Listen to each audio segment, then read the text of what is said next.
Have a plan. মনে রাখবেন, we have a plan. আমি তো ইংলিশ জানি না, ইংলিশে ফেল করছি 12 বার।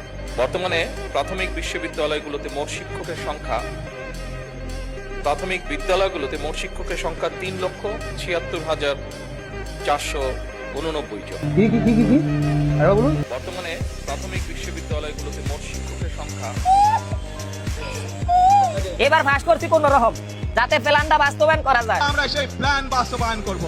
Wake up to reality. আরে দৌড় দীর্ঘ লাইন, মোটরসাইকেলে তেল পানি, এটা একটা প্ল্যান হইল মিয়া। তেল নাই, গাড়ি ভাড়া বাইরা যায়, শ্রমিকের গাড়ি চলে না, এই না রাস্তা ব্লক, কত কিছু প্ল্যান এই দেশে। আমরা ভেবেছিলাম দিনের পরে সব ঠিক হয়ে যাবে, কিন্তু এদেশের হকার উচ্ছেদ করে গরিব দুঃখী কোটি কোটি মানুষের 10 লক্ষ পরিবারের পেরে লাথি দিয়ে এই দেশের জনগণের উপর খুব সৃষ্টি করে এদেশে আবার হরতালের ডাক দেওয়ার একটি ষড়যন্ত্র করছে।